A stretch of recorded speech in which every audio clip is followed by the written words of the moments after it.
The following podcast is brought to you by CDKOffers.com. Use offer code BrokenSilicon for 25% off Windows codes and Die Shrink for 3% off all other codes. Links in the description, and I will say more later. But for now, let's get to the show.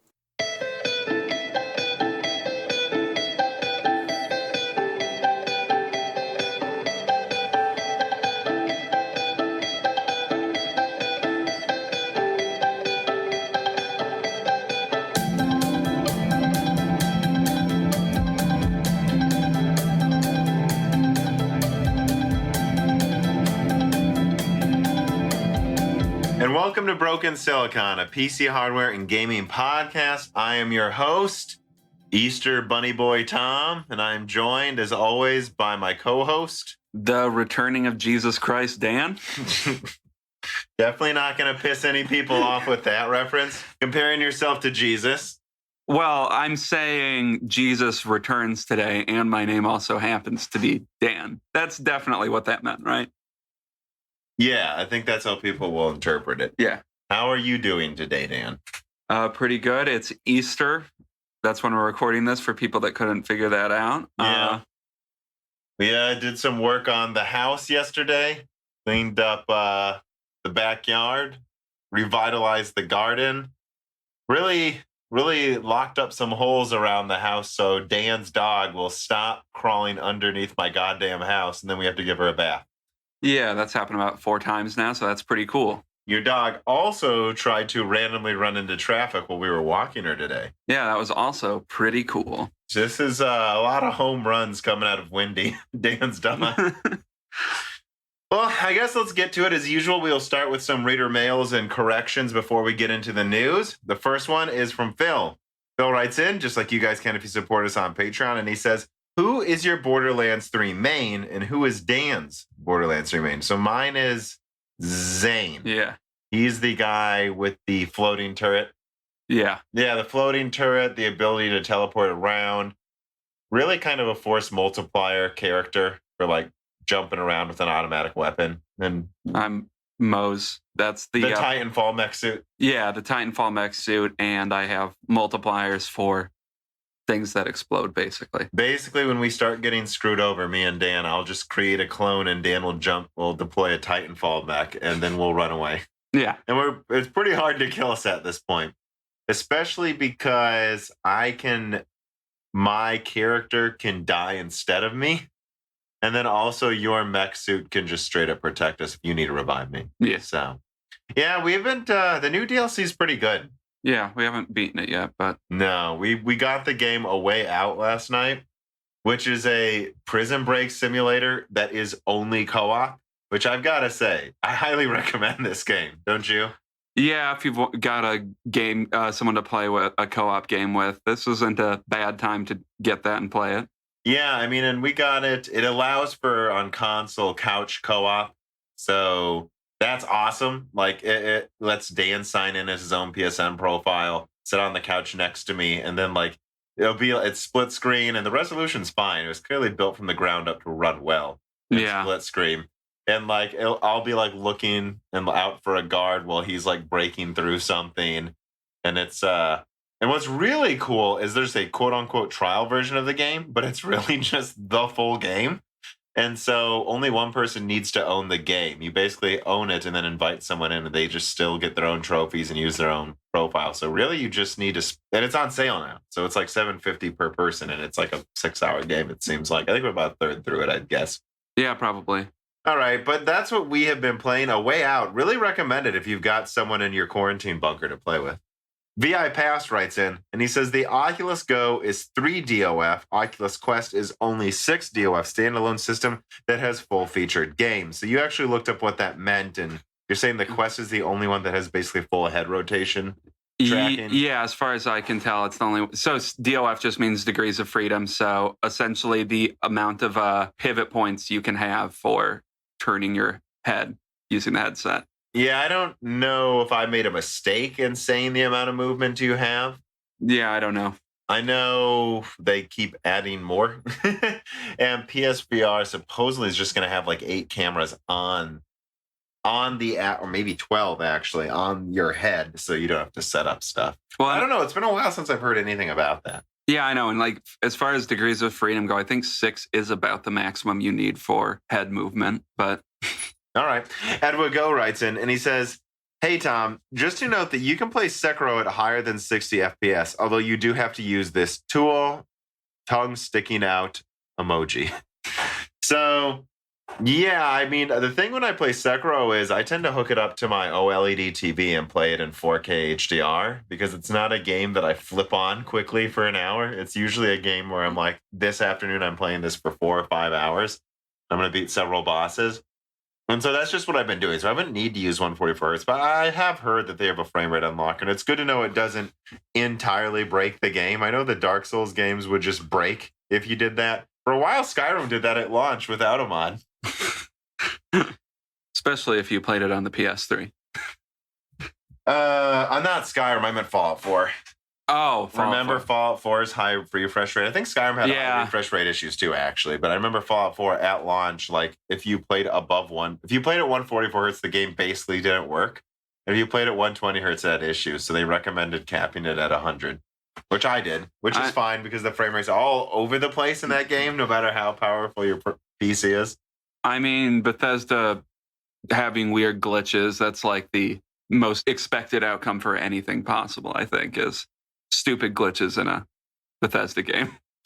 Yeah, I don't think people are putting up with that bullshit from Bethesda anymore. I never understood that when I was younger, like people making excuses for Fallout 3, like, well, it's so big, that's why it looks like a PS2 game.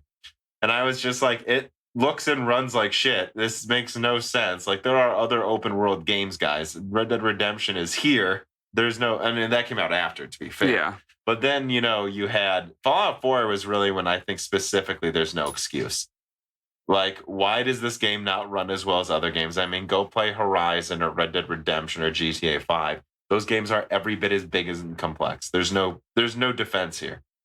I would say it runs like shit. I would say Skyrim would be my cutoff point for when Bethesda should have started getting their shit together. Which was, I feel like, the last game that they really did forget. People were super forgiving to them, but well, Skyrim, I still feel like didn't really have any competition. That's true. I suppose that's true. But it was, and I think it ran better than Fallout 3. It certainly looked better.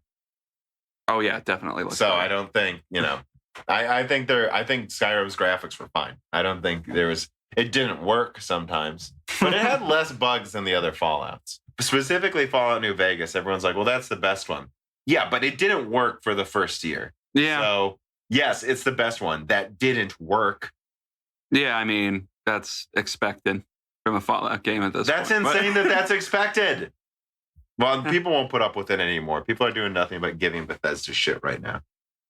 Faceplants writes him, and he says, Tom's Hardware mistakenly called the Digital Millennium Copyright Act the DCMA in their first story about the AMD source leak. And now I'm seeing that typo spread everywhere. I know I'm being pedantic. I don't think you are. But this is a community of nerds after all. It's DMCA.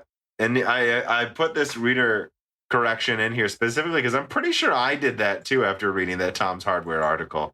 And yeah, I don't know. I mean, I didn't dwell on it. That's my excuse because I didn't do a whole video on it like some people did.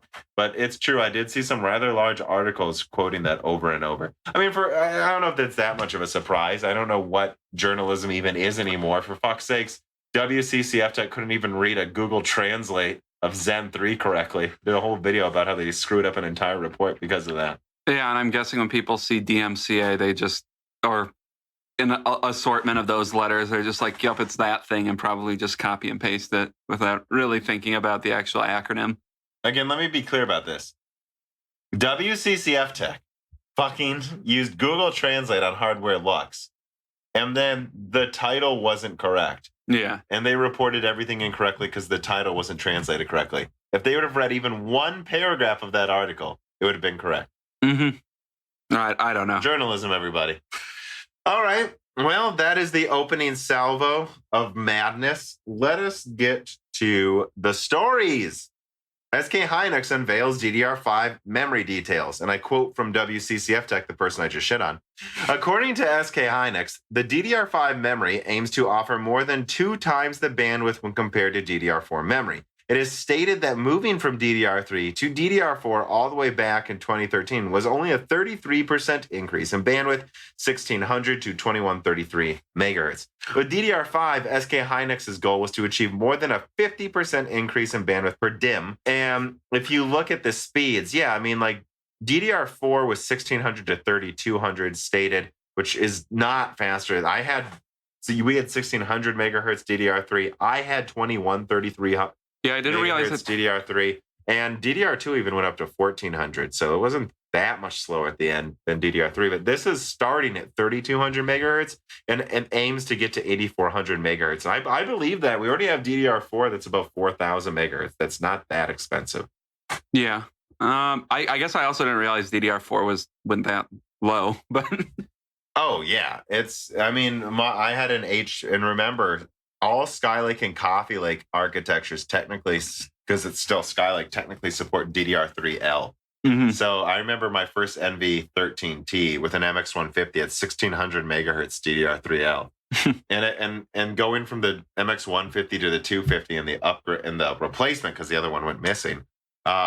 I got a more than 50% increase in performance in my games. And it's not because the MX250 was 50% stronger. That thing was 20 to 30% stronger. So, yeah, I noticed. And I'm glad they're being more aggressive now. It's really about performance this time. I know DDR4 actually lowered power usage by like 30%. But now it looks like they're just going down by about 10% in power usage. And they're instead aiming to, because they're already pretty efficient. And now they're just aiming to more than double performance at the top end. Yeah, 8400 megahertz. And insanely higher stick densities. Yeah. 64 gigabytes per stick. So, well, yeah, 64. Yeah, so 4 times more dense than what DDR3 to DDR4 was. What is it, 8 to 16? I don't know. I'm sure. You don't remember? You have to remember they have special sticks that go higher too. Yeah, that's true. But yeah, I think this is pretty exciting. And what I want to point out here is I've seen a lot of people say that DDR5 ain't going to save APUs. I don't know why there's these APU haters, but like an example I pulled up before we did this research is 8400 megahertz is now faster than a lot of most GDR5. And it has lower latency. This will outperform GDR5 at the higher speeds. Now, I don't think DDR5 is going to just be at 8,000 megahertz most of the time. But I think you'll have 6,000 megahertz RAM pretty regularly in about a year or two, about 2 years. And that's GDR5 bandwidth. And it's really worth emphasizing that APUs do not need as much bandwidth. Everything's closer, there's lower latency, and they can access the same piece of information both from the graphics portion and the CPU portion. They don't need to duplicate and swap data as much. They can do way more with less bandwidth. And so I looked up an example, like for instance, integrated Vega 8 and Vega 11 and Picasso and Zen 1 APUs. Those had like 44 gigabytes per second of bandwidth. And they performed, well, the Vega 11 had more compute units, but let's use Vega 8 because it's the same amount of compute units as the RX 550. The RX 550 used GDR5. At speeds double what DDR4 had at the time.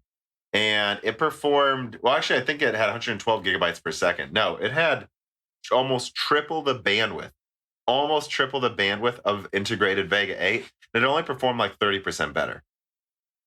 So no, like getting DDR5, we're going to have GTX 1070 APUs that aren't that expensive, like in 2 years.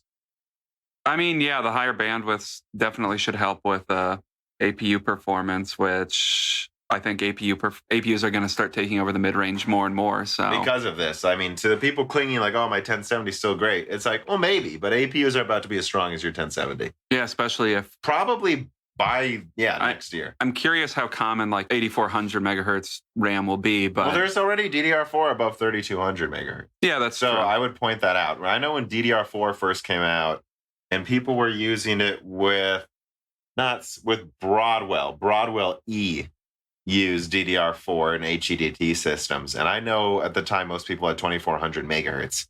So with that, which was faster than most DDR3. So I think DDR5 is probably going to start, there will be 3200 budget chips. Don't get me wrong. Used in laptops, I'm sure a lot.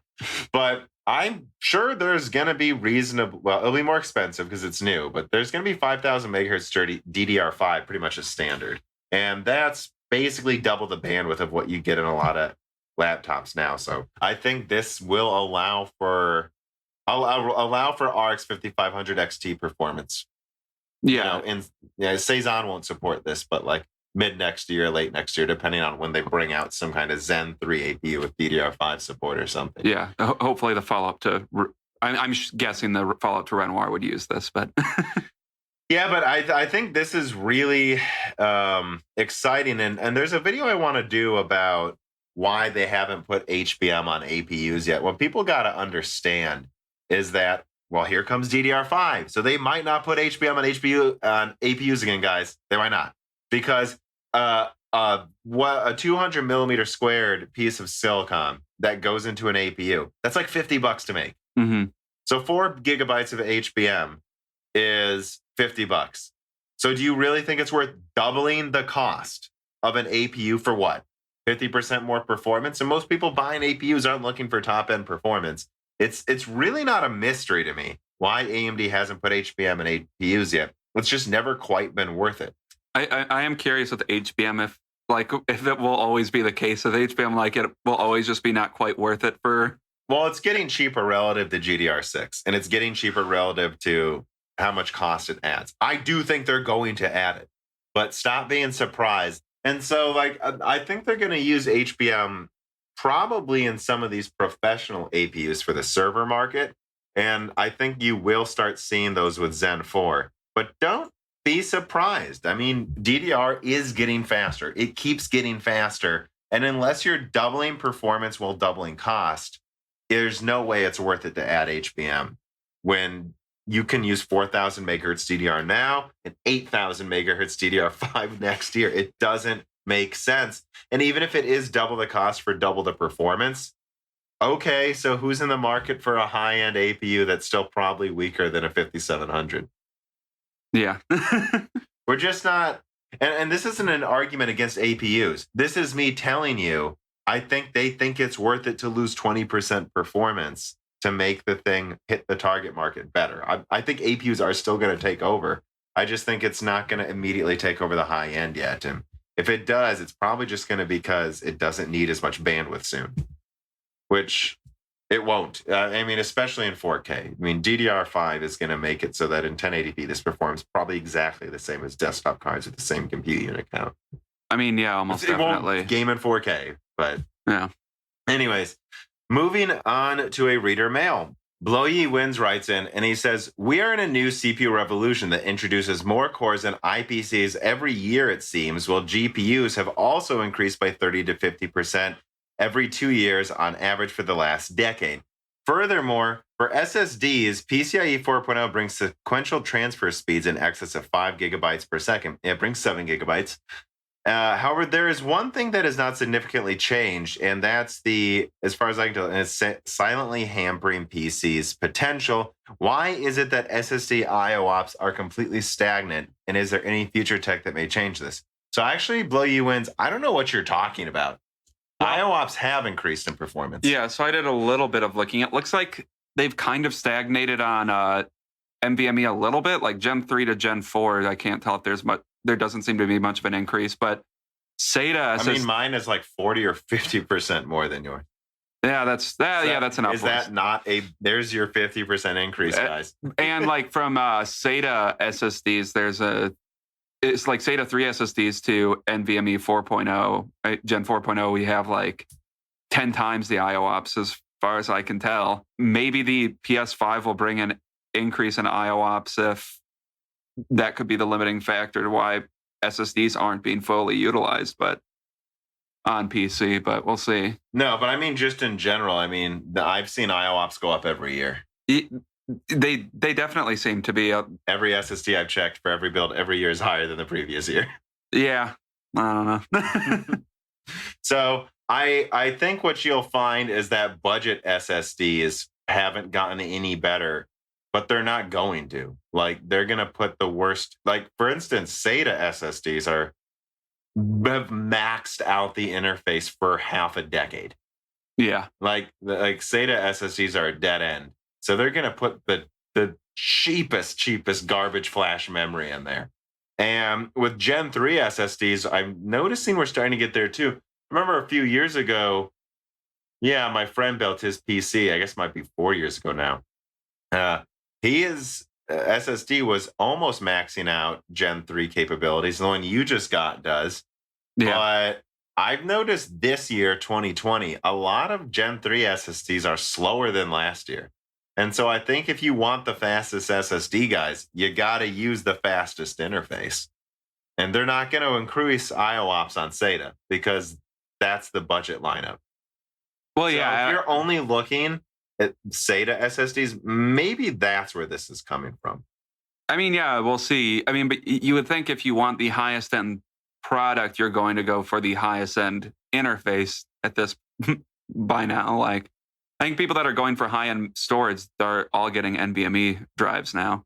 I mean, yeah. I can't honestly believe people even discuss SATA anymore, pretty much. I mean, I have some SATA drives and RAID for storing information on my PC, but it's like the NVMe interface, the actual packaging for SATA for M.2 SSDs seems to be cheaper.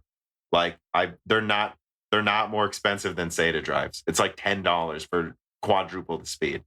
So I'm not really sure what's going on with people buying SATA drives anymore, to be honest. Yeah, I don't know. M.2, they're not expensive. You can get I have one of the better Gen 3s, and those are like $110 when I bought it, and I don't remember how much you paid for your Gen 4, but I don't think you paid $150. Yeah, so that's not insane. For $150. Yeah, that's not insane at all. No.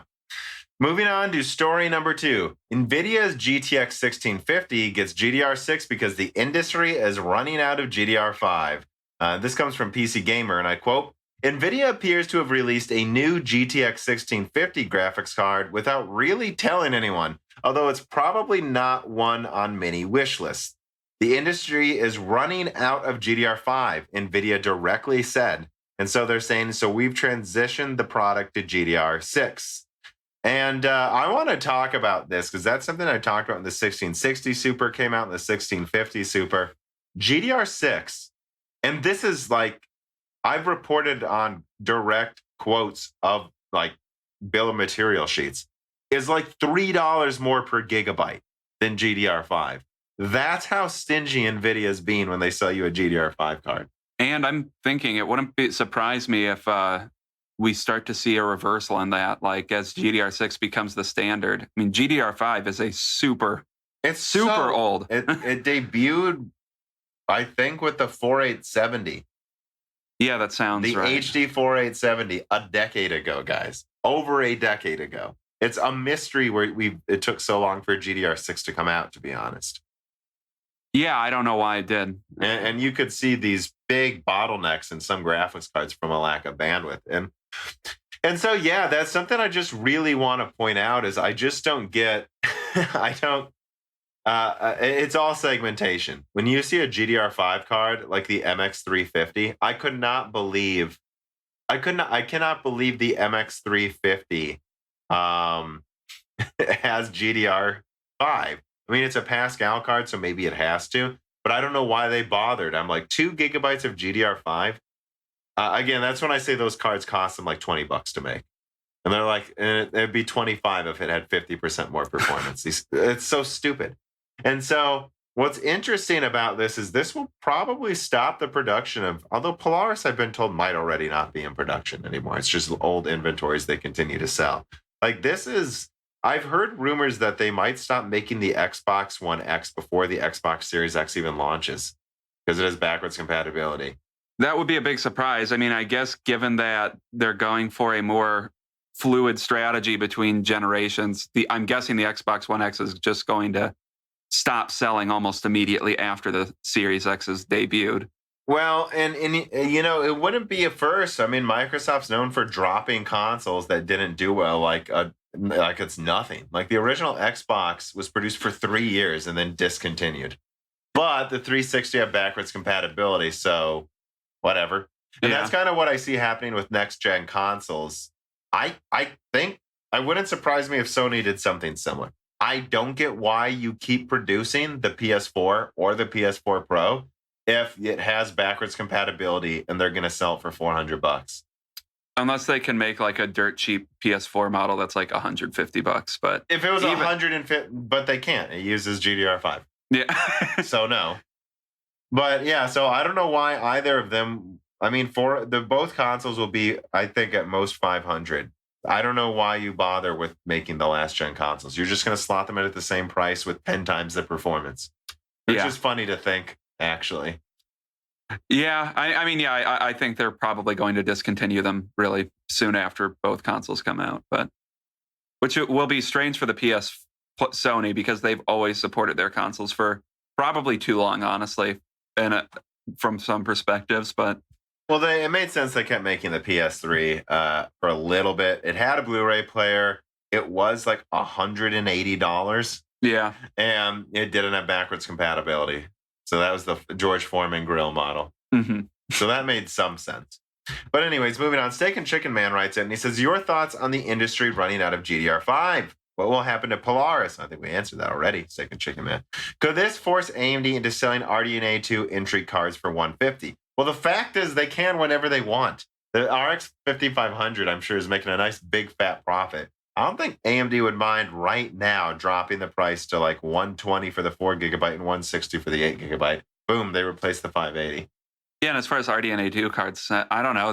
They could just keep going with their older lineups. They could just keep selling the 5500 XT when RDNA 2 comes out if there isn't a lower end maybe. card for I think RDNA they have 2. the money to just completely redesign their whole lineup now. Hopefully they do. Well, I don't understand either. Like, what are they going to do about what? They'll just make another card and sell it. I don't. Yeah. Like, I think that's that. I mean, Polaris is old. What's going to happen to Polaris? It's old. I doubt they are making it still. I don't know why they would be.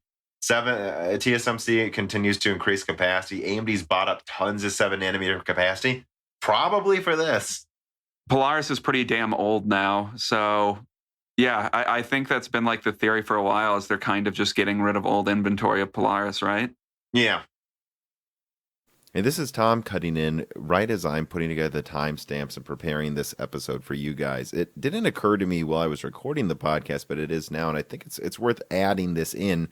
DDR5 has an operating voltage of 1.1 volts, and GDR5's is 1.5 volts, then GDR6's is in between there. So if you think about it, DDR5 is going to start going into production right about now, and it should be in Zen 4 and Alder Lake Golden Cove products next year. So if it goes up to 8400 megahertz, if it can get as fast or even faster, arguably, than GDR5, why would you keep producing GDR5? It'd be better to transition into producing DDR5 that uses less voltage, which would be better for budget cards anyways, early, wouldn't it? I mean, GDR5 has been around a long time, so I just thought I'd throw that out there, everybody, with these GDR5 shortages, that a lot of it is probably a tactical transition for these companies to just abandon a very, very old legacy memory standard in favor of the new standard, getting ahead, making DDR5 now, because that's what's going to start going into those budget cards like your GT 1030s and such very, very soon.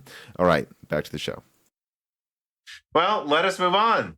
Nvidia readies the Turing-powered MX450, and this comes from Notebook Check. There are a few places like WCCF Tech that copy-pasted their reporting, but I found Notebook Check's was pretty damn thorough. I thought they did a good job. So basically, and I find this fascinating, the MX450, the 350 came out a week ago. So it sounds like the MX450 will come out within 2 months. Like that they're just rushing this out. This is what the 350 should have been. For Christ's sakes, you guys. They rebranded Pascal MX cards for 3 gens. How does that work? What were they thinking? Did they really think Renoir would be, or even Ice Lake would be that weak? I'm curious. That they must have just completely underestimated what both Renoir and Ice Lake would be. Yeah, and Tiger Lake. To a worse extent, Tiger Lake. Which is going to possibly be as good as the 450 anyways. Yeah, I don't know. It baffles me why they even put the 350 out to begin with. Like, they just thought they could get away with it. Yeah, and the 350 was limited to 15-watt models. There's no 10-watt anymore, which for me was the whole point of the MX series, the fact that you could put and I think the 150 had 8-watt models. The fact that you could put an 8 to 10-watt card next to a 15-watt i7 and be like, oh, doesn't matter what AMD APU there is, this is better. But if you can't do that, I'm not sure who this is for. Yeah. And based on like some of the notes, I mean, maybe there were issues with scaling the 1650 to the MX form factor. Well, yeah, let's get into that too, because Notebook Check put some interesting information. So to be clear, if you want to know quickly how to think of an MX450, it is a highly underclocked GTX 1650 that is a 64-bit instead of 128-bit interface. But because it uses GDR6, they can put one 4GB GDR6 chip on there, which I always loved that design about the MX cards as well, because they took up so little room because you only had to put one stack of GDR5 on there. Mm-hmm. So now they get one stack of GDR6. So it's a 4GB card, which is enough for this class of graphics cards, I believe. But what's really funny is the base clocks and some of the league benchmarks I found. Like one had a base clock of 540 megahertz. Which is what? That's over 3 times lower than the 1650, right? Not 3 times. It's half what the 1650 Max Q is. Okay. Which is about 1,000-something megahertz. So I do suspect it will boost to 700 to 800 megahertz. But Notebook Check seems to think both models are 25 watts. When I see a 540 megahertz base clock, I actually think that they may be overlooking that's the MX430, which apparently both the MX430 and the MX450 are, TU117 based. So, which is the 1650. Yeah. So I think what they're probably going to end up doing is make the MX430, because if you look at the packaging too, the MX430 is going to go into the same package size, because there's the die that's put on the package and then that's put in the laptop. The same basically mini PCB size as the 350 and the 250 were. So this should slot into the same designs. And I do believe the 430 is going to be like a 640 CUDA-core, like cut down from 896 version with 540 megahertz base clock. I think they may attempt to go for 10 watts again, and that's why this base clock is so low. I mean, hopefully they can get one of these to 10 watts. And if it is, I did the math, this would probably, even the cut down, Turing's IPC is higher. 640 would still be almost double. This is what I said in my MX350 video from a month ago, that if they would have made one that's 512 to 640 CUDA cores, that's still double what's in the 250. And even if it was clocked lower with the higher IPC with GDR6 on there, I think this will be 10 to 20% better than the MX350, and therefore 10 to 20% better than Renoir, and probably up there with Tiger Lake. So it is possibly the MX430 is possibly about as good as what the MX250 was versus Picasso. Okay, possibly. And I could see how they do this. This is going to be a card they can sell for like $30 with a $35 to $40 6-core 12-thread 15-watt i7. Yeah, I could see that competing with lower-end Renoir for the same price lower-end Renoir is being sold for. It will use more energy, but it will have probably 10, 20% more performance. So with that NVIDIA sticker on there, it does spread out the load a little bit. And I will say this for the MX cards. They do give you extra RAM, right? So now you have 4 gigabytes RAM and then 16 gigabytes. You have 20 total in your laptop. So I think the 430 could be okay. And I think the 450 is just going to be like a slightly cut down 1650 at 25 watts. This is their budget card that will be as strong or about as strong as Tiger Lake, a little stronger.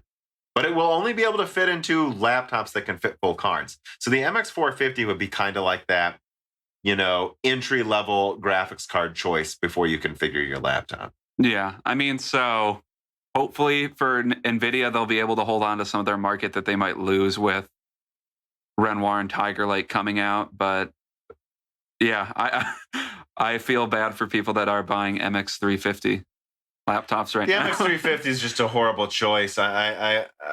Everything's okay at the right price. So if you get an MX350 laptop and it comes with a 6-core 12-thread i7 or some kind of AMD Picasso APU and the laptop's like $500, okay, as long as it has an SSD and at least 16 gigabytes of RAM, I guess, sure. but I doubt it does.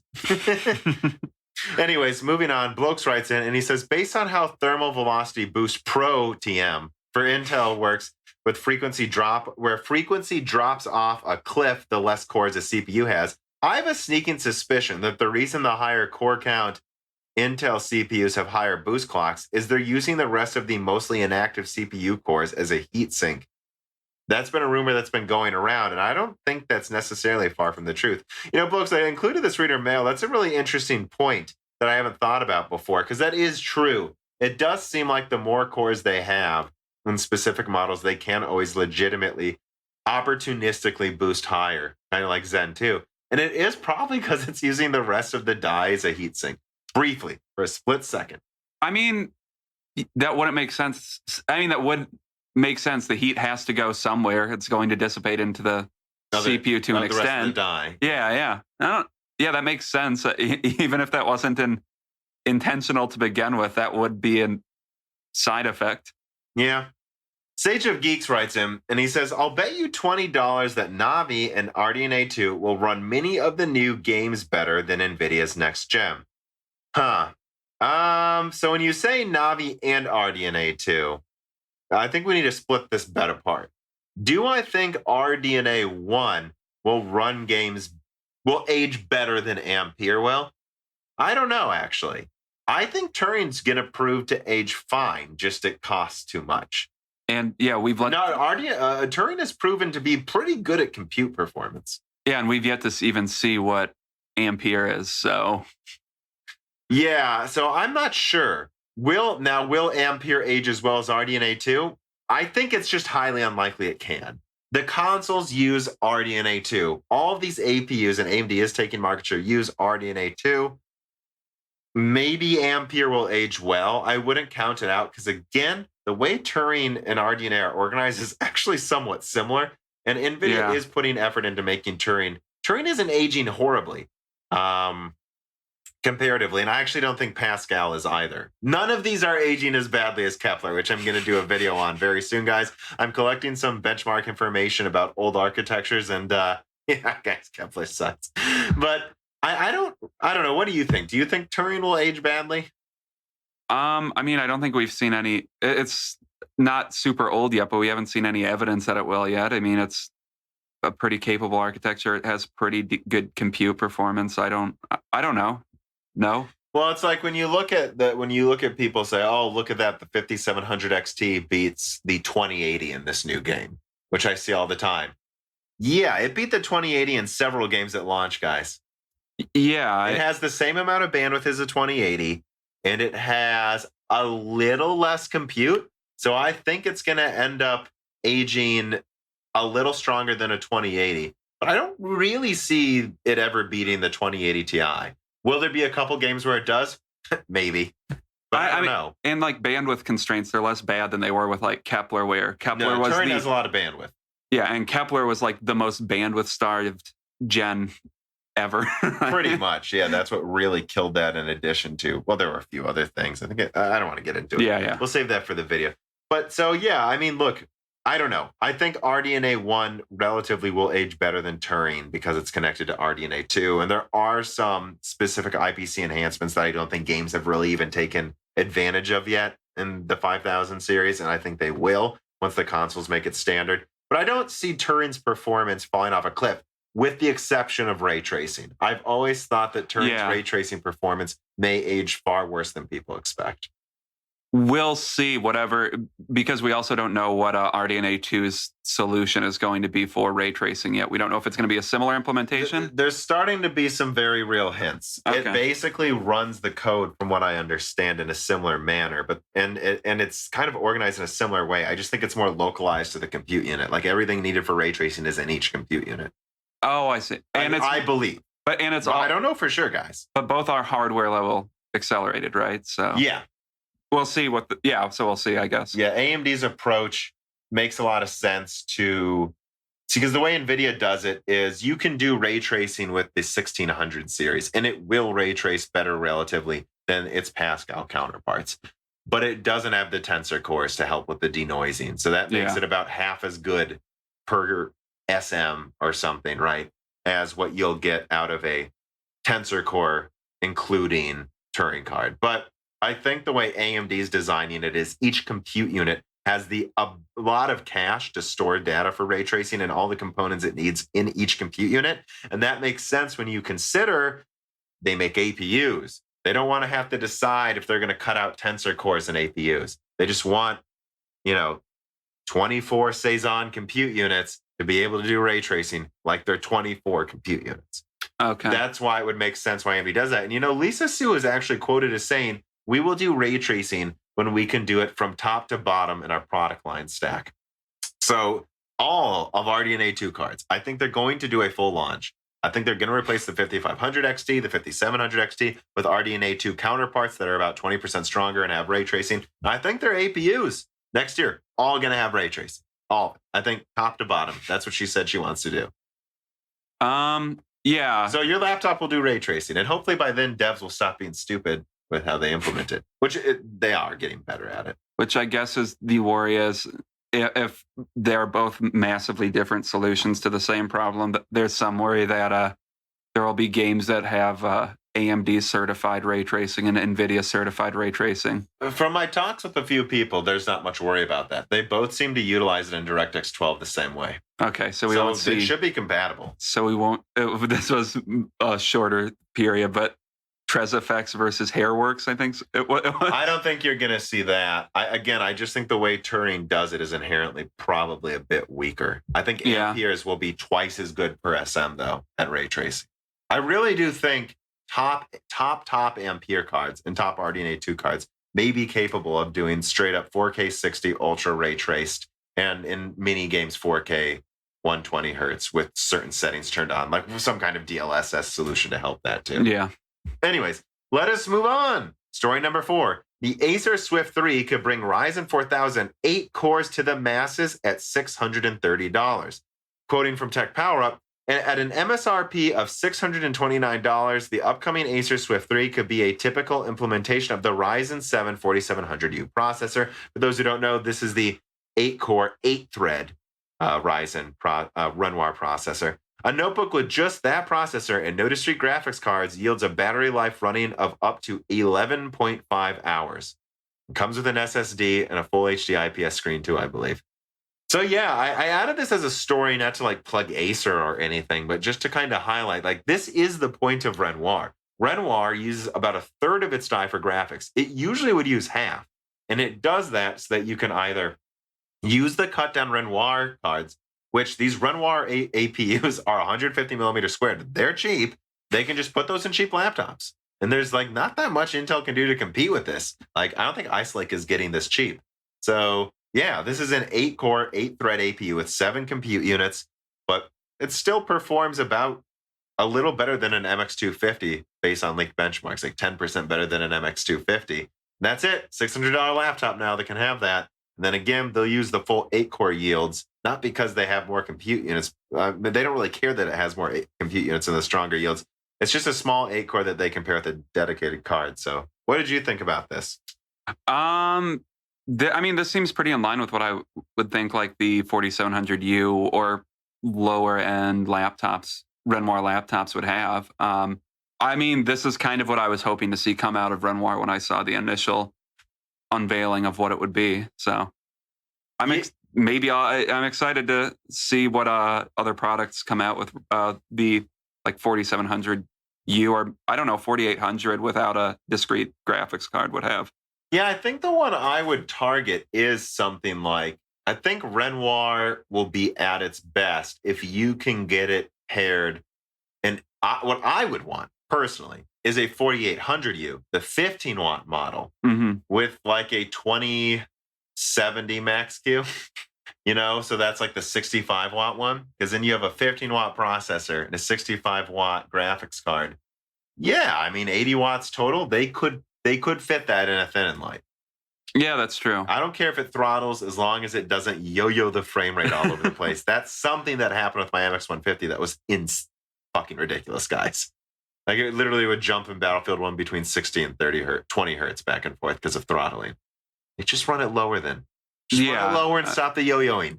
If they could do that, though, that's what I'm excited about. I'm not really interested in the 35-watt APU. I'm sure the 15-watt Renoir is more than enough processing power for the graphics card, don't you think? Yeah. But otherwise, yeah, if I'm not going to get a dedicated card, I'm much more interested in like the 4600U, which is the 6-core 12-thread, and the 4700U. Because I think that's where you're going to get these $600 laptops that have that have a half a terabyte SSD, 16 gigabytes of RAM, and can still run barely all AAA games for half the price of a laptop I just described. Less than half the price of the laptop I just And thinking about it, I think a 4600U sounds more interesting possibly than the 4700U. I think I would choose that too. I don't know. AMD wouldn't call it the 4700U unless they thought it will outperform the other one, I guess. Yeah, that is interesting because I would think 6 cores, 12 threads would outperform 8 cores, 8 threads. But well, that's what Intel did. Remember, they went i7 8700K to 9700K, and the 9700K generally outperformed it. But AMD's hyperthreading works better than Intel's, so I really would target the 6-core 12-thread. Yeah. That's with 7 compute units. That's the one I would want. Actually, I think it has 6 compute units, though. So you're giving up a compute unit. Oh. Yeah. Well, let us move on to story number 5. Report AMD Ryzen 4000 desktop CPUs arriving in September, according to a few sources. And this comes from Tom's Hardware, according to Digitimes. And it's an exclusive Digitimes source. That's why I had to use Tom's Hardware, guys.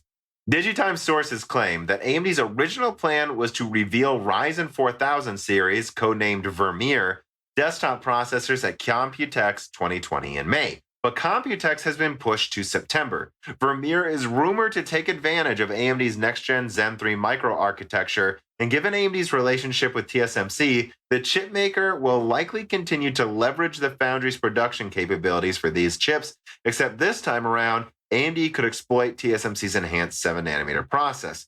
And this is what I reported 2 months ago. Like that Zen 3 was planned to be announced kind of in the back-to-school season and roll out at the very end of the year for the holiday season. What do you have to say about this? Well, I mean, it's a little late for the back-to-school season, but given all the delays, I guess they just have to push back their announcement. And I mean, this is almost exactly a year after Zen 2 was announced. It'd be like a year and a few months. Yeah. So pretty Which sounds right. That's always what I expected from Zen 3. Everyone's like, well, Zen 3 can't come out a year after Zen 2. That's too quick. It's not. It's coming like a year and a half-ish after Zen 2, which, considering there's no Zen 2 Plus, that makes sense. It would be accelerated. It's also less revolutionary of an upgrade. So again, it's not inventing the chiplet design. It's just redesigning the CCX, increasing IPC and increasing efficiency. So it's a way bigger deal than Zen Plus, but it's not as big as Zen 2 over Zen 1. But it's also not a year later. It's a year and some change later. This is all in line with what I expected since I started my channel. And it should be in line with what you would expect it. Like, this is the general time frame of when we see new gens come out, or it should be as a year to a year, 18 months usually. Like, I don't think a year and 3 months is some insane time frame. No, and another interesting thing is that Renoir desktop leaks have popped up again. So I really think, and they already call Renoir on laptop the 4000 series. Yeah. So I do. Oh, and let me add on to this too. I've been told by a couple sources that they've kind of canceled X670. That they're just going to work on continuing to make X570 and make it cheaper. So I think what you're going to see is new X570 boards continue to be innovated on over this year, a little bit here and there. And they'll launch Renoir Ryzen 4000 APUs probably in 4 months, depending on the supply chain with what's going on out there. And then they'll if that's 4 months from now. So yeah, in like August, and then a month after Renoir comes out on desktop, they'll launch Zen 3. I'm curious if they're going to call it the same, if they're going to like name it the same line then, if they're calling Renoir 4000. So I think they will. Yeah, I don't know. But just like Picasso right now is the 3000 series for APUs. Yeah, given that Renoir goes all the way up to 8 core, that would be what you would think would be the low end for you're right. Their desktops. And you know what? This is perfect, because this is what me and you talked about. When are we getting Renoir on desktop? And I'm like, I don't think right now. I don't know how you position this with Picasso quad cores next to 6 cores. I really think what they're going to end up doing is Renoir is going to come out, and you'll have like the 4500G. I think it's going to be 8 cores and 16 threads. And I think the 4500 and then the 4400G will be like the $120 one, and that will probably be 6 cores, 12 threads. That's where you're finally going to get your $120 6-core 12 thread that's brand new. And Renoir is a bit better than Zen 2, I think. It's pretty clearly it punches above its weight class. Yeah, so I'm excited to see how this will work when it's unconstrained at like 65 watts. But then above that, I think you're going to get, we don't know for sure, but I think you'll get the Ryzen 5 4600, $200, 8 cores, 16 threads. And then I think you are going to get the 4700. I'm not sure, but I think I wouldn't rule out the 4800 being 12 cores now, basically, is what I'm saying. Like moving core counts up per peg a little bit. Yeah. Yeah, I guess we'll see. And I think yet. Renoir coming to desktop as the 4000 series right before Zen 3 kind of suggests that. Because no, they're just starting at 8 cores, guys. Yeah. Like, it's about time they do that, too. Yeah, so that's very exciting. And let's get to some reader mail here. Blokes writes him, another interesting consideration on Zen 3 beyond this specifically worded not a massive increase in singular thread, it's all caps, performance is its performance. And I want to say the reason he put in all caps singular thread, I'm pretty sure Blokes did that because he's saying it might have 10 to 15% single core application IPC increase. But there's nothing saying it won't have a 20% IPC increase when all cores are used. It might be better distributing loads than Zen 2, which with how they're redesigning the CCX, probably. So I think you could still see 20% IPC increases in multiple things. I mean, like we were saying with Renoir, didn't we kind of see some evidence of that with Renoir already? Yeah. So Renoir is kind of almost a Zen 2 plus with less cache. So yeah, I mean, yeah, actually, that's probably a good way to put it. And then he goes on and says, Zen Plus had a struggle zone of around 1766 to 1833 megahertz fabric clock. Zen 2 has the struggle zone at about 1900.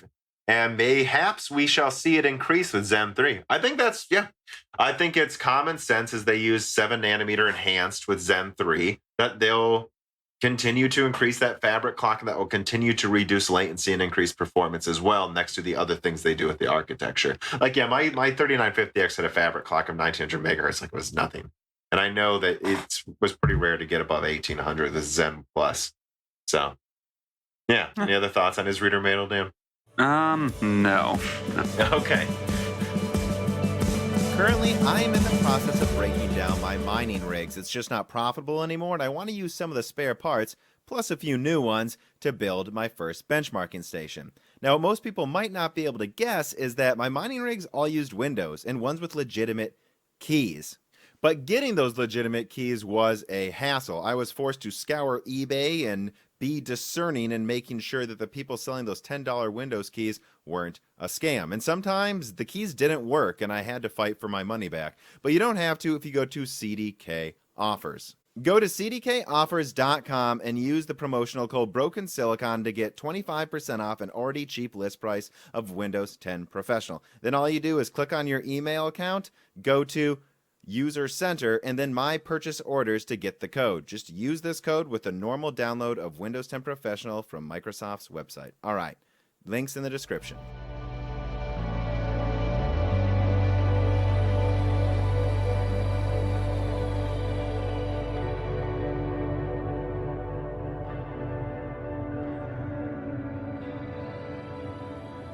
Okay, and speaking of Zen 3, it is going to destroy what we're talking about in the next story.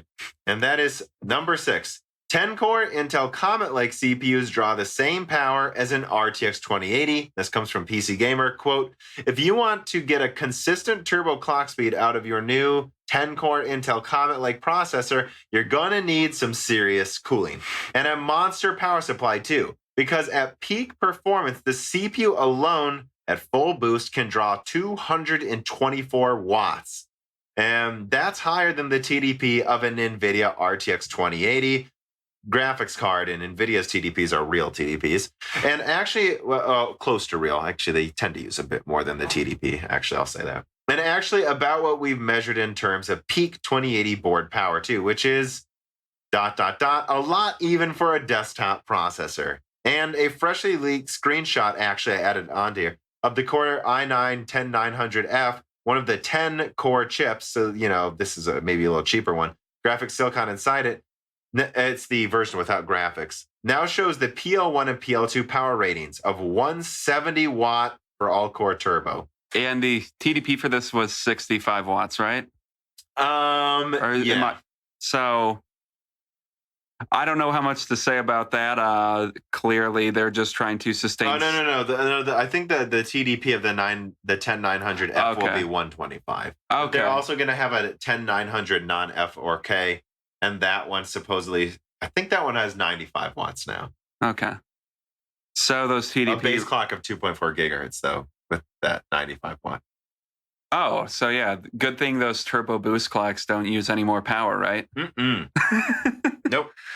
Yeah, and I mean, it gets worse. I added another article in here too that shows that, and I keep seeing this pop up, the i9-10900K, that's the top end 10 core from Comet, tends to lose to the 3900X. And the funny thing is, it loses to the 3900X, of course, in multi-core. It has two fewer cores, even though it's clocked 10, 20% faster at all-core boost. And it uses about double the energy. Even in single core, it tends to win by 5 to 10%. Well, I can't remember. How is IPC, the IPC of Coffee Lake compared to Zen 2 when it came out? I mean... Look, the 9900, let's compare the 30, I've done this always, the 3800X, the 9900K. The 9900K single core is 5% better, but it's clocked, when it's boosting, it definitely boosts at least 10% higher. So it's 15% higher boosting typically for sustained single core boost, and it is 5% better. And Zen 2 is 10% higher IPC than Skylake.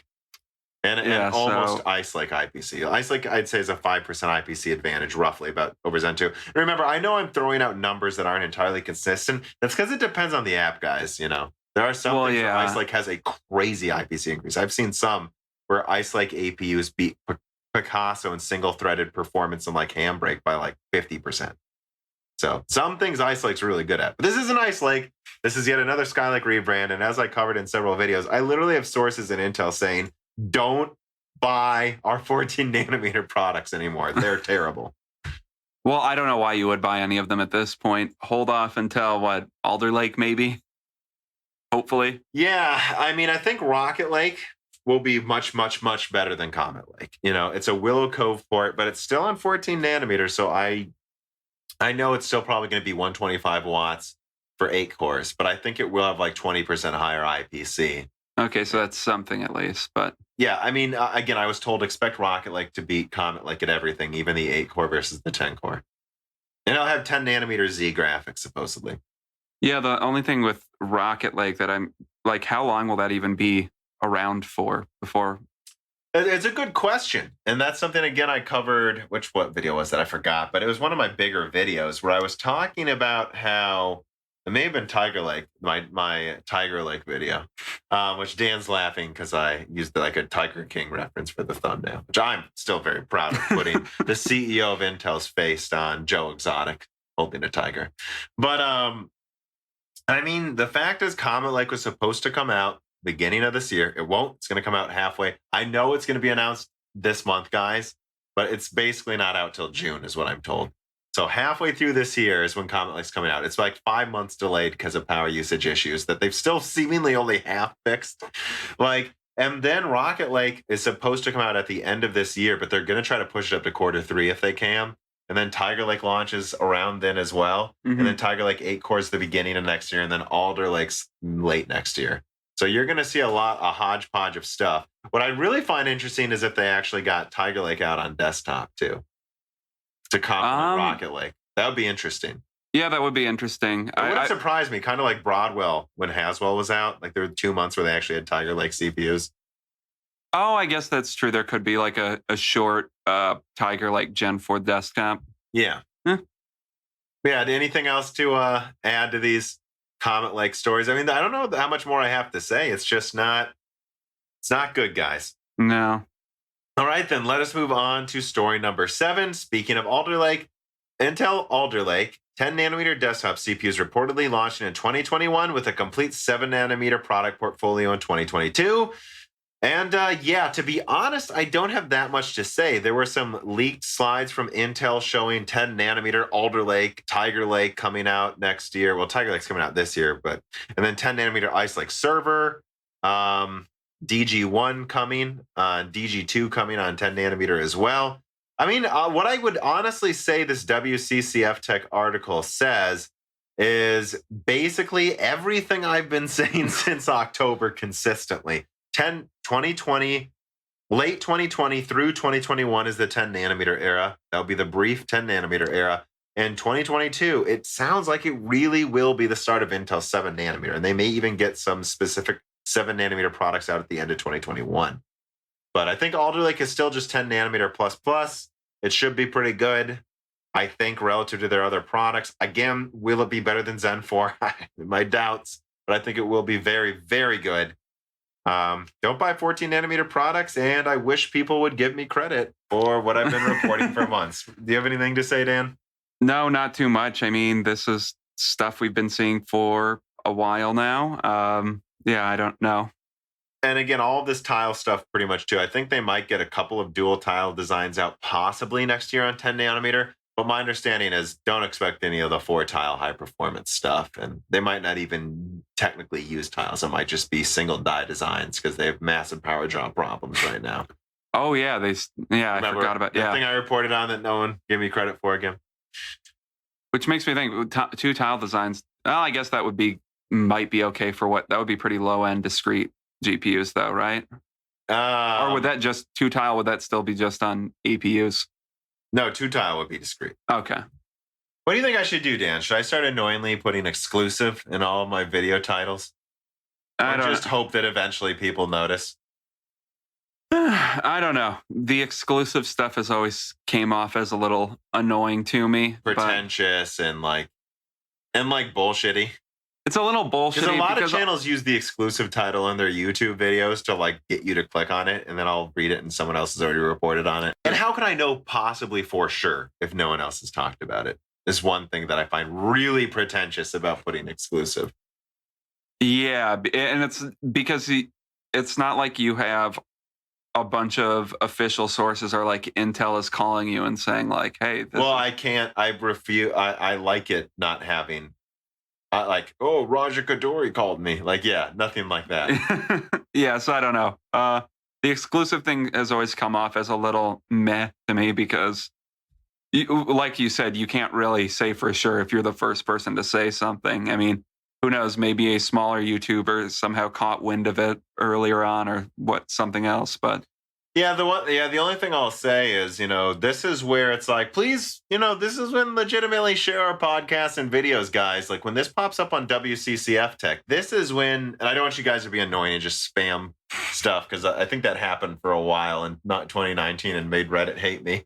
But, if I've reported on something for months, I do appreciate when you share it when it's reported on for a second time and they don't give me credit. Like, no, he already said this, guys. Mm-hmm. Which did happen with my Zen 3 reporting, which I did appreciate. And that helped me a lot. So just remember to share our stuff so that eventually people take me seriously when I report on things half a year before everyone else. Anyways, story number 8. Microsoft reportedly delays the Surface Neo beyond 2020. This comes from The Verge, and I quote, "The company is said to have shifted its focus to get Windows 10X to run well on single-screen devices like laptops and 2-in-1s. The Surface Duo, the dual-screen Android phone that Microsoft announced alongside the Intel Lakefield-based Neo, is apparently unaffected so far." So I thought this was a weird story. So those who don't know, the Microsoft Surface Neo and the Duo, this is that cool folding Surface kind of notebook phone hybrid.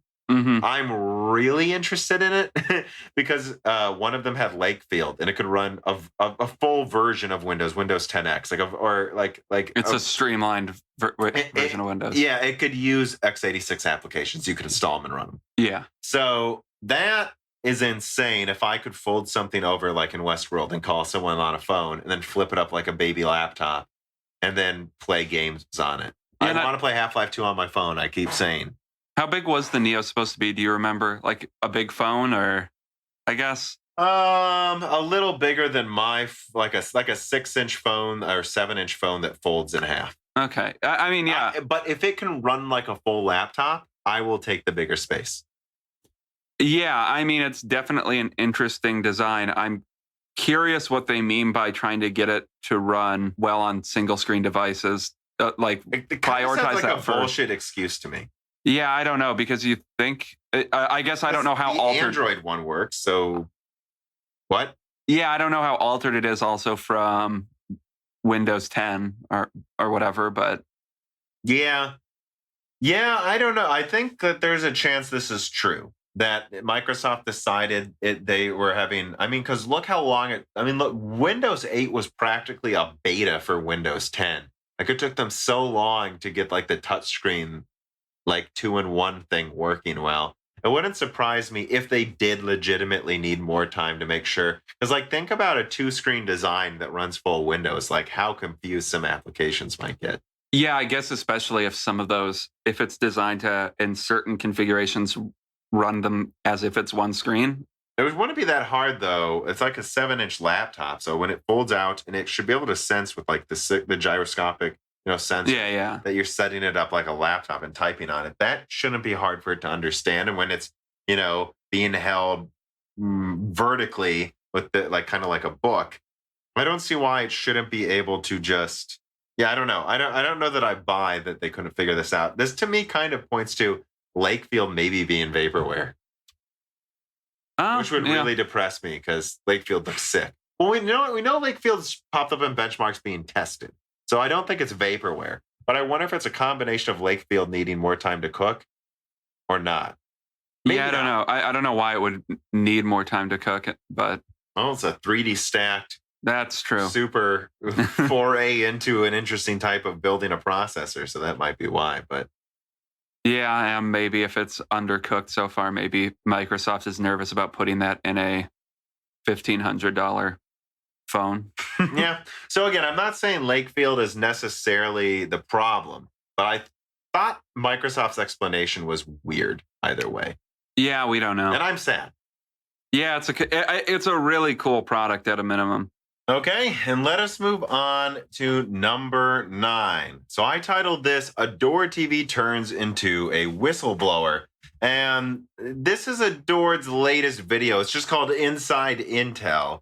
And basically, I mean, I would sum it up by saying he summarizes his more negative insider information he's been sent, negative towards working at Intel, what it's like to work at Intel. The one thing in it that really bothered me was the idea that they're holding green cards over people who moved to the country to work for Intel, right? Yeah. And like threatening to fire them if they don't basically do more work than their blue badge counterparts, which isn't an unheard of practice in any big company, to be honest. But yeah, Dan, did you watch this? What do you think about it? I haven't had the chance to watch it yet, but well, you heard part of it. Well, yeah. I don't know. You always have to consider always consider the perspective people are coming from who are telling you this type of information. Like disgruntled workers might just be reporting because they're unhappy with, I don't know, being fired for one reason or another. I mean, yeah, obviously holding green cards over foreign employees is a fucked up practice, but it's kind of a practice that's a little implicit in any person that is a green card holder for a job. Happening, right? If you if you work for a company, it is technically being held over you, whether they are allowed to threaten it or not. Yeah. And that's just a fact. If we fire you, you're out of the country. Yeah, exactly. They don't need to threaten it for it to be true. Yeah, I worked for, as I've said before openly now, like I worked at General Motors. And, if you were a contract worker, which this isn't the green guard situation, but contract workers are supposed to get more overtime and work longer hours. That's not really how it worked. They basically expected you to work just about as much as everyone else that was a salaried employee, but not get paid as much with as many benefits. Having said that, GM did make a lot of people salaried employees pretty regularly. And it sounded like the way Adored talked about it, they never did. And if that's true, that's fucked up, I would say. Yeah. But honestly, that's all I can really say. When I was at Hot Chips, I talked to tons of people that worked at Intel, and not just high-level people, lower-level people. They seem pretty happy, guys. And I have sources that work with people at Intel, quite a few, and some of them are definitely more negative about Intel than others. But I've never heard, I don't know. I guess maybe I'll say I don't dig for this type of stuff. Yeah. I'm not interested in this. I want to know when product launches are and what they think about the products. I'm not interested in gossip. Yeah, and that's the thing is, on one hand, you're always going to get a percentage of people that work for any institution that are going to be angry about their time working there. Yeah, I mean, I've heard negative things about working inside AMD, like it was a grindhouse with not enough pay. I've heard that. Yeah, you hear that at every company. And you also, I don't know how long we're going to talk about the fact that young people get paid less for doing about the equal amount of work as well. It's just, yeah, that's kind of the reality of the situation in almost every company to an extent. Yeah. So I'm going to be honest. When I was 2 minutes into this video, I was like, this is an interesting approach to a video for Adored. So I liked how it was different. But I was also kind of like, oh, am I surprised Adored has another anti-Intel video? No, it's so common from this. So I don't know, and it's just I can tell you guys, I've been able to find negative things about Nvidia and AMD from former employees as well. So there's always half of the people that leave the company are probably going to be negative. Yeah. And you also have to think, okay, is there the potential for strikes going to be organized soon, or is there a class action lawsuit that's going to be filed by former employees of Intel? I don't know. Yeah, the way this is being painted, it's I don't know. Some of the products Intel launches to this day aren't bad. Yeah. So there's no way they're all a bunch of incompetent people. Yeah. They're not. No, I met them, and a lot of them are happy to work there. A lot of them say, I love working at Intel, and they have no reason to lie to me. I ask them questions, but I don't dig. I'm not always basically throwing out shooting flares in the air. Who can send me the most negative thing about Intel? Yeah. But yeah, so that's all I will say. There's some pretty serious stuff alleged in this video. If it's true, something should be done about it, because that's basically what this was, is a whistleblower video. Well, and you also have to consider the fact that is this endemic to the company of these issues, or is there one division or is there scattered managers that are shitty? I've heard. I'm sure there still are. And yeah, I've been told that. Yeah, there's shitty managers. The middle management at Intel, a lot of them are still the old way of thinking of stupid. Yeah, I've been told that, guys. I can certainly testify to that. Or I have a friend from college. This isn't Intel at all. This is just another company. I won't say the company, but he knew a guy that worked for a company, and they had to the manager would write all his employees' names on a whiteboard every week, and he would move them around. He would say, bottom 10% of you are fired every week. That's fun. Yeah, that's really fun. Yeah. But yeah, there's managers that do bad shit in every company, and it's another unfortunate reality. Yeah, so I don't know that I have much more to add to this, but I did want to add it as its own story, because this is definitely some pretty big stuff in there. Yeah, and I guess I'll say, if it's endemic to the company's culture, I don't want to discount anyone's bad story No. Well, and I did a video after Hot Chips, and I touched on it multiple times, and it was why I'm still worried about Intel. And the whole Hot Chips thing, the problem I had was the employees seemed happy to work at Intel, they had plenty of good benefits. But, at Hot Chips, these would have all been blue badges, probably. Yeah. So let me give you that. And they just seemed oblivious to how bad things were. Right? Remember with Raja and Jim Keller answering questions? Raja and Jim answered, honestly, from what I could tell. But the person answering the questions were the way the questions were asked were oblivious to the competition Intel's dealing with right now. Yeah. It was clear that the lady asking those questions, who is a real person decently high up at Intel, had no clue how stupid they sounded. And you could see that how just the disdain in Jim and Raja's some of their answers, like just like, well, maybe you guys could start writing code that doesn't suck. Like, and I really appreciated that. So I guess that's the one thing I will say. The employees that I met were really happy. We're blue badges. And then I'm going to go back to what I said at the beginning of this. The thing that was in Jim's reporting that really got to me is the green card and the other badge stuff. I don't know that I buy into Intel being as incompetent as this video paints it anymore. But again, I mostly talk to blue badge people. So it wouldn't surprise me if I have not seen this part of the company that might be abusing contract workers. And that's serious, and something needs to be done about it. Yeah, and if there is widespread abuse, or even if it's just several bad managers, those managers should be rooted out. Well, let us move on. So that's all of the stories. We will now close up with some more reader mail. We've got some pretty fun ones here, some console stuff, some monitor talk. Let us get into it. Johnny D94 writes in and he says, hello there. I was wondering what would be the smarter long-term investment.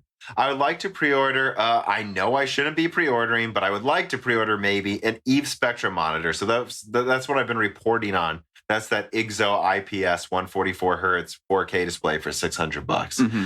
That's not out yet. So it's impressive if it's out now. But that's why I haven't pre-ordered it. But he says, I'm torn between the 1440p 240 hertz version and the 4K 144 hertz version. I would not mind spending the extra money if it's a better long-term monitor, though. So first of all, I don't recommend pre-ordering anything because OLED is getting cheaper. And now we have things like mini LED coming out, which sounds better than any of these, IPS displays. Mm-hmm. So by the time this comes out for $600, it wouldn't surprise me if there was like an Asus mini LED that's about the same price. Or an OLED LG monitor. It's at the end of this year, guys. Was it projected to come out like December. October? December? Yeah. Why would I pre-order something? I mean, so what I would immediately say is if it's coming out 9 months from now, I don't see why you would pre-order it yet. Like you said, I don't like the idea of pre-ordering that much. And I don't see what benefit you're getting out of it unless there's some projected supply issue for Eve once they ramp up actual production to non-pre-order consumers. Yeah. Now, what do you think about the idea of 144 hertz 4K versus 240 hertz 1440p? They're both HDR, I believe. My immediate thought would be 4K 144 hertz, I think. Why? Well, so things I know right now, 4K, great benefit over 1440p. 144 hertz, great benefit over 60 hertz. I don't know what monitor he has right now. Mm-hmm. 240 hertz over 144 hertz. I'm not sure how big of a benefit you get out of that. I've never seen 240 hertz before. Mm-hmm. I don't know how much better it is. I don't know if I have. So, and this is something I talked with Tim, the way I would sum it up. And Tim from Hardware Unboxed agreed with this statement. The difference between 144 hertz and 60 hertz is about the feeling from 40 hertz to 60. It's not 30 to 60. Yeah. But I'd say it's 40 to 60. The difference between 144 hertz to 240 hertz feels kind of like 100 to 144. It's not that noticeable. And there's plenty of times where if you have a dead-on locked 100 hertz, feels as good as some games that run at 144 hertz and jump around to 130, doesn't it? So, I don't know. You haven't played on my monitor enough to probably comment, but that's what I would say. I think if he's planning on keeping this monitor for 5 to 6 years, I think the more likely standard 6 years from now is 144 4K, not 1440p 240. And I know this may blow some people's minds, but I think it will be easier to run 4K 144 hertz. Or not even easier, more realistic you'll be able to run than 240 hertz 1440p. I don't know what, that's a decently high resolution. And now you'll need basically an overclocked Zen 3 CPU to maintain 240 hertz in anything but esports titles. So I don't know what games you play, right? If you're an esports gamer, easy, 240 hertz, done. It's not a question. Yeah. Or if you're someone, I know Blokes likes really notices low latency a lot. I would say I do too, but There's games that can't even run above 60 hertz. I know I can mod Sekiro now to play above 60 hertz, but I don't know that I want to have to deal with some of my games not. I mean, there are games, Battlefield 5 can't run above 200. Yeah, that's true. I mean, I think a few years from now, that maybe those frame rates limits will be higher, but I don't know. We'll see. I don't know. I just don't think the feeling's as much of a difference. And I gotta tell you guys, I know some people. I just and I'm outspoken that I don't agree with this idea that 1440p is not a big jump to 4K. It's an obvious jump. It's an obvious difference to me. It's maybe not as big as 720p to 1080p, but it's technically the same ratio, and it feels at least as big as feels bigger than 900p to 1080p to me. I mean, I notice when I drop resolution from full 4K to 90% 4K and the scaling. So yeah, it's a jump. It's a huge jump to go from 1440p to 4K. And I just think 4K isn't already as hard to run as people act. My Radeon 7 runs Battlefield 5 in 4K 120 hertz. This is not that hard. You just turn down the lighting a bit, and I can't even tell the difference. And then you turn off AA. Done. You did it. There are plenty of AAA games you can run in 4K 100 hertz plus right now on these cards. And Big Knob V is going to be twice as strong as this. Guys, 4K 144 hertz is coming. However, I don't know that they'll be able to run 240 hertz 1440p. I don't know. Yeah. I don't know if your CPU will be strong enough to do that. We'll be able to hit 240 hertz in some areas. Sure, of course it will be able to. Will it be able to hit 240 hertz in most areas? No, I'll promise you. And I guarantee you're going to have to turn down a shit ton of settings to maintain 240 hertz and 1440p. Yeah, probably. It's double the. I mean, no. I just, if you're an esports gamer, that's when 240 hertz makes sense. If you're not, well, too bad, because no game can run 240 hertz.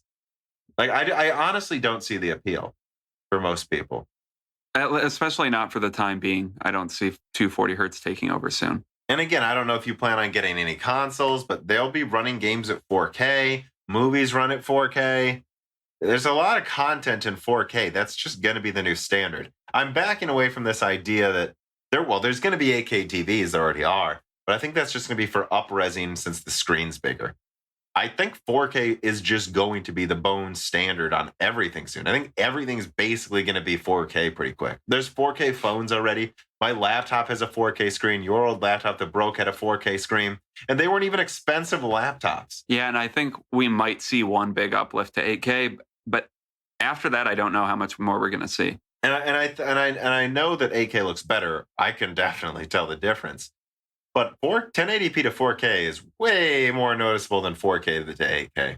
I would honestly say 4K to 8K kind of looks like 1080p to 1440p. Okay. Yeah. Yeah, I don't know. I definitely would go for if you're going to pre-order it now, I would go for the 144 hertz 4K monitor. Yeah. Fatboy Diesel writes in, and he says, Tom, do you think AMD might play with our nostalgia by releasing a 6950 and then a 7970 again?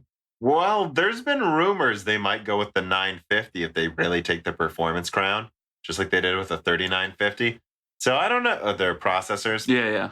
I could see an RX 6950X and then a 6950 non-X maybe, but I don't know. We'll see. I think that might just confuse... Well, I mean, they have different prefixes to what they're called, but that might confuse some people. I wouldn't be surprised if they called it the 6960 or something if they had to do a top end. But I think they'll just stop at 6900 XT. That would be my guess. Yeah, I don't think they're going to do a redo of the 7970 and 6970. You have to remember, could I see them doing a 5950 or 5870 maybe for a special edition? But you have to understand that it's not like they're Athlon CPUs or, these aren't as beloved in people's memories. The 7970 didn't take market share. It basically maintained market share. And the 6950 did about the same. It was really the 5000 and 4000 series that took market share for Radeon. So I don't know that there's any provenance. There is in our hearts. Enthusiasts love those cards. And me and Dan plan to do a die shrink on the 6970 and 6950. So I think that was an interesting competition there with Fermi. And that was Fermi kind of ended up winning out of nowhere. And those almost felt like the golden age for like GPU overclocking and CPU. But yeah, man, those 6000 series cards did overclock quite a bit too. Fermi did too. It would just break. Yes. And several Talking to Fermi you, cards. 560 Ti. Yeah, but anyway, so I don't think they will. Okay, and I want to answer that question because I think it's like you have to remember that I don't think most people remember those names as much. But when like the special edition i7 8086K, people remember the 8086. Mm-hmm. And there just doesn't seem to be the same provenance around in even Nvidia cards as well. Like, I don't think anyone's just going to remember the. I guess you could do a special edition 8800, which was a legendary card from Nvidia, but. Yeah, that would be the only graphics card I can think of that has enough provenance for something like that. 580 had a lot too, I think, but nowhere near the 8800 yeah, GTX GT. 588. So, yeah, that's true. Anyways, Doomberry writes in, "Hi, I wanted to correct something. The Tempest engine draws up to 20 gigabytes per second and not 20% of the total bandwidth, which is a lot more reasonable. It's in the Eurogamer reveal article." Yeah, I don't know if I misquoted that. I heard some experts say that. So maybe they misquoted it and then I misquoted it. But either way, I don't know. I don't remember. Yeah, I don't know. I wouldn't surprise me if I mixed up those numbers. That's still a lot of bandwidth for. Yeah. It's one compute unit basically pulling that much, guys. Also, he goes on. Also, I find the rumors about how well the consoles are cooled interesting. From what I understand, some developers are saying the Xbox Series X has the cooling issues, not the PlayStation 5. Well, I searched around and I couldn't find anything substantiating that. Did you see anything? No. I want to be clear. I don't think either console is going to have overheating issues. I just don't think they would ship it like that. You would hope they wouldn't again, but after the Xbox 360 debacle. But yeah, I haven't seen anything about it either. So. No, I really don't think either console is going to overheat. I just think, and specifically about the PlayStation 5, one thing I would point out is remember those dev kits, what they look like? Those are real. Those were real dev kits that look like, I don't know, V8 engines or whatever. But that was because they were targeting 2.1 to 2.3 gigahertz from the inception of the console, guys. And that dev kit tells you they had good cooling from the start. So I don't know what the final console will look like. Probably a more square modified version of that, I would guess. I'm not entirely sure. But this idea that they're having overheating problems, I don't know. I haven't heard anything from anyone who's used a dev kit that it overheats.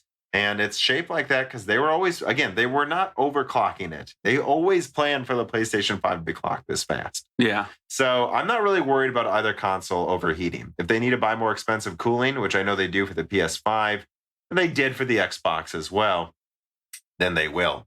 I don't think it's a big deal. Wouldn't you agree? Yeah. I do not see them shipping a console that overheats. They just, why would they do that? There's no reason. I don't know why they would. Like, just pay the extra $5 for whatever cooling. Yeah, exactly. And then maybe Sony is redesigning it. When people talk about them redesigning the chassis of the PS5, I think it's because people shit on how the dev kit looks so much. So they want to make sure they don't launch something that looks stupid. I'm curious. Which is true. People did shit on that, including me. Well, I think part of the dev kit, quote unquote, leak was, I think it was partially like a clandestine Sony op to see how people would react to this being the design of the console. Which everyone said not. No. Yeah. Yeah, everyone's instantly said no. Anyways, he goes on. This suggests that at a roughly similar power budget, it's harder to keep a lot of CUs running than it is to run fewer CUs at 2.2 gigahertz. Yeah, I don't know about that either. I don't think either way. And I'm kind of looking, he's kind of saying, is it a Microsoft that made the miscalculation with how they designed, with how they went for more compute units clocked lower instead of less clocked more? I was thinking about that today while we were walking your dog, right before your dog tried to jump in front of a car. I was thinking, I think people are like, and it's fanboy arguments. People are like, well, Sony made the miscalculation by assuming RDNA wouldn't scale perfectly. Okay, I don't know about that. And then now I hear someone here saying Microsoft made the miscalculation by thinking they could clock a bunch of things lower. And it's like, I don't know that either necessarily made a miscalculation. Has anyone considered maybe RDNA 2 is efficient and clocks higher? Is that such a crazy scenario, people? It's just, again, Microsoft went with 40% more compute units. Sony clocked their console 20% higher. Yeah. There's different solutions. Do I think RDNA 2 scales with compute units better than the previous gens? Of course I do. That's the entire point. Do I think it's going to be linear scaling? I promise you it fucking won't be. but we know that there's a good chance. Like big Navi is probably a thing, and it's probably going to be more than 40 compute units. So well, yeah, but it's not going to scale linearly with compute units. No, I'm not trying to suggest that. And people that say RDNA 1 fixed this, no, it didn't. Like, if you look at the 5700 XT to the 5700, it literally is like 11% more performance while having 8% higher clock speeds. So like half of its performance increase is the fact that they artificially limited the 5700's clock. And if you look in Radeon Wattman, they don't even let you clock the 5700 as high as a base 5700 XT. Yeah, that's because they know that if you clock them the same, which Digital Foundry did as a test, they perform within like 3% of each other. So those extra compute units are doing almost nothing in the 5700 XT. Yeah, so I would bet scaling with compute units is going to be better in RDNA 2. But yeah, and RDNA 1 scales better than GCN. I mean, if you look at the 580 and 570, they literally are within like a percent of each other if you clock them the same with the same bandwidth. So no, but this idea that it's going to perform 20% more because of that is no. And then its bandwidth is segmented and part of it's slower than the PlayStation's. Again, I stand by it. 7 to 15% rendering advantage, maybe. And they're going to perform the same at launch, guys. And I don't think they're going to cost. Well, they shouldn't cost that much differently, actually. They shouldn't. I think the Xbox costs about $20 more to make, but it wouldn't surprise me if they got cocky and put $500. That's just what it sounds like to me. But at the end of the day, I don't think either console is going to overheat. And again, I want to posit this theory, guys. Maybe neither of them made a miscalculation. Maybe one's just less clocked lower and one's less clocked higher and one's more clocked lower. Maybe they both perform the same, but one needed a little more expensive cooling, but they're going to use about the same amount of energy. I really think they're going to perform the same, guys, and I don't think either are going to break. If they do, that'd suck, but I don't think they will. Would you agree? I don't see either of them being that dumb. No, I don't either. I think both of them have gotten their act together more as time has gone on. So, all right. And Sage of Geeks writes in, and he sends this. He says, "Do you guys see this leaked OS on the PS5? Here's a link, and tell me if you think it is legit." So he sent this Twitter video of it's supposedly a PS5 booting up into the OS. And I'm just going to say it right off the bat, dude, this was put out on April 1st. And it's definitely fake. Yeah, I used the PlayStation 1 splash screen, which doesn't really make any sense to me for a final console. And then also it shows The Last of Us Part 2 and someone asking in his friends list, want to play The Last of Us 2 online? Yet, Last of Us 2 doesn't have an online. They're at least that. Well, they said they're working on it, but the online wouldn't boot. I don't think the online will boot into the game. Right now, it doesn't have one. Yeah. So this idea of friends asking him to get on it is hilariously bullshit. And also, I think it's funny. Like, I think you see the guy's profile name in this, so they would immediately be able to connect who it is. And also, I don't know if Tom is as convinced that PS5 dev kit in the video looks fake to me. Oh, it is fake. I don't know. I wouldn't rule out. Dan has a problem with me thinking it might be about the size of a PS4. I wouldn't rule it out. Although I think it's going to be bigger than the PS4 Pro, though. I do. I'm just saying, if you look at the perspective, it doesn't look that crazy to me. I think it looks a little smaller than it would be in real life. But you said GameCube size. It's bigger than a GameCube. It looks like the size of a GameCube. GameCube couldn't even fit a full disc. It's I know. This big. That's why I'm saying this looks fake to me. All right, Dan has no depth perception. That's what we fucking learned tonight. But no, Sage of Geeks, this is definitely fake. We agree on that. Yeah. This is a guy showing off his rendering skills. And I want to say this. Maybe this is how the PS5 will work. Maybe this is how the OS screen will look. But this video is not real. Yeah. That's what we can say. And again, I just think there's no chance the final console looks like the dev kits because everyone shit on that. Yeah. And I think the delay is them having to buy a new cooling system that fits in the new design, guys. Again, that's what I think's going on behind the scenes. Well, Dan, that did it. Do you have any last minute thoughts? Anything to say to people on this God's Day of Easter? No, I don't think so. Well, there's a new die shrink out. We go over a micro LED and a bunch of other console thoughts in there as well, based on reader mails. We have more things coming out. We did one on Bulldozer that still needs to be edited. We're gonna do one on climate change and green energy because you guys want us to do more science stuff, and we're gonna do one on the 6970, like we said, and probably I want to do one on the OG Titan card for sure. Yeah. So we got lots more die shrinks coming out. I'm gonna hope to get the flyover states out pretty quickly after this broken silicon drops, and otherwise, I don't know. Stay safe, folks. Yeah. Stay safe, everyone. All right. See ya. The following podcast was brought to you by the YouTube channel and website Moore's Law is Dead. Moore's Law is Dead and Broken Silicon are trademarks of their creator, Tom. That guy is me, and I am indeed the creator, editor, writer, and showrunner of Moore's Law is Dead podcast, videos, articles, and other media. However, Moore's Law is Dead is a team, with Broken Silicon co-hosted by my brother, Dan, audio editing by Gerard Cortez, and select technical editing by Carbon Cry. You can find all of our information, including how to get a hold of us, at www.mooreslawsdead.com. And if you are a fan and would like to send mail or other hardware, please mail parcels to Moore's Law is Dead, P.O. Box 10468, Peoria, Illinois 61612. And speaking of fans, without exaggeration, the patrons are solely responsible for the continued distribution of the content you just listened to. And so if you have some extra money, but only if you do, please consider supporting us. For just $2 a month, you get access to the exclusive podcast Die Shrink, voting on subjects of future podcast episodes, the ability to have your questions read aloud on Broken Silicon Die Shrink and Loose Ends, and of course, the Moore's Law is Dead Discord full of like-minded people who would love to meet you. I am one of them. The Discord is only at $1, and at higher tiers, you get access to ad-free episodes of Broken Silicon, the back catalog of Flyover States podcast, thanks in the credits of videos and podcasts, and other perks as well. And if you cannot afford to support us, please just share Moore's Law is Dead videos and podcasts with friends and family on social media and Reddit. And give Broken Silicon and Flyover States a 5-star review on Apple Podcasts. All of this really does help so much more than I think anyone realizes. If you'd like to advertise on the podcast or a person of interest who would like to be a guest, please reach out to the email address mlhbdead@gmail.com.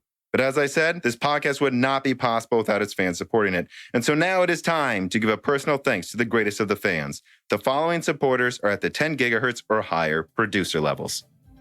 Bootman, Carbon Cry, Dean, Benny Berlin, Justin Yant, Thomas Rupp, I Love You, Lynn and Jim, Spalek, Jordan Bechter, Mohammed Al-Kawari, Frederick Lau, Gribbeth, Justin Parrish, Zachary Martin, Terrence Herod, Carl Marco, Phil S., Thyristor, The Ninth Dude, Greg Renegar, John Bible, Chrysantine, Night Rogue 77, The Mechanical Philosopher, Libo King Kilo, Fatboy Diesel, Daniel Hyde, Matthew McMullen, Christoph Novak, Neil X01, Matt Salem, Aaron Close, Sexy, Scott Schoaf, Sadler, Richard Cohagen, Alethros, Telos, Hyde and Picknell, Greg T. Wanchek, Jacob Barber, X Sodi, Wani Care Bear, Matthew Lane, Paul Jones, Jen Rauner, Robert Ducks, Edward Huff, Ali Robertson, Gordon Lamb, Jonathan, Drita Full, Evan Dingle, Nick Neasy, Dominic Dewart, Harold B. Bureau, Wayne, Sam MacArthur, James Crasta, Hector Santana, Brad Medlin, Andrew S., VI Pass, Total Silo, and TSP CFS.